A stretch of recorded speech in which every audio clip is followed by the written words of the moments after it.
Chapter 38. Jason glared at me the next day. I could feel his anger vibrating off of him. I put my head down on my desk to avoid having to look at him. But when I looked up again, I noticed he was twirling a pencil. He was always doing this, but then I noticed it wasn't any ordinary pencil this time. It was my pencil, the one my dad got me.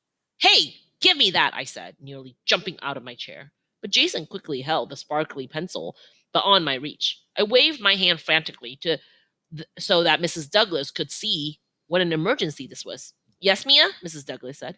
Jason stole my pencil, I said, narrowing my eyes at him. The words shot out of my mouth, sizzling hot. Mrs. Douglas turned to Jason. Is that true?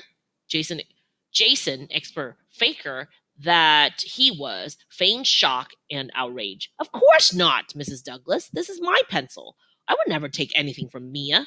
Liar, I exclaimed. That's enough, Mrs. Douglas said. Both of you up here now. She motioned with her finger for the two of us to come up to her desk. I stared at my sparkly pencil in Jason's hand, which he clutched tightly with his sticky, sweaty fingers as we walked over to Mrs. Douglas. Is this about what happened at Hot Seat?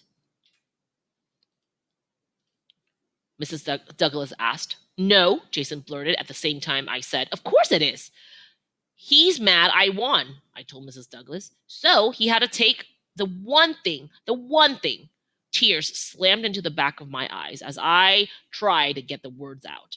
You didn't win. There's no winning in Hot Seat. There's only sitting, Jason said.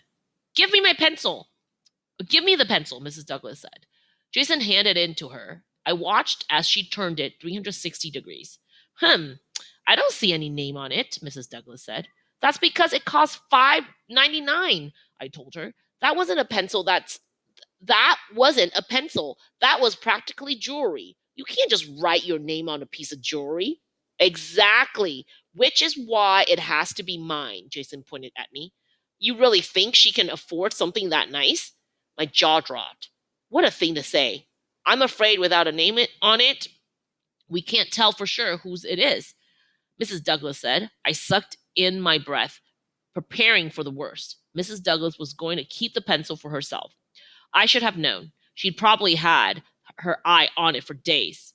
There's only one thing to do, Mrs. Douglas said. Break the pencil in half. I gasped. How could she suggest such a thing? But before I could say anything, Jason shouted, No! Don't break the pencil in half. Let her have it. Mrs. Douglas smiled. Now we know who the true owner of the pencil is, she said. I held out a trembling hand. Jason, she decided. Mrs. Douglas said that because I took so long responding to the proposal of breaking the pencil in half, I could not possibly be the rightful owner. And Jason, with his touching, heartfelt plea on behalf of the pencil, must be the rightful owner. So the pencil was his. It was the stupidest, most unfair thing I'd ever heard, and I had to bite the inside of my cheek to keep from crying. On the way back to our desks, I turned to Jason and asked in a very small voice, Please, Jason, can you give me my pencil back? It's very important to me. He thought for a second. It's important to you? To you, huh? He asked. I nodded. Jason held my pencil up as if to give it to me, and I reached my hand out to take it. Then he whipped the pencil back, stuck out his tongue, and licked it.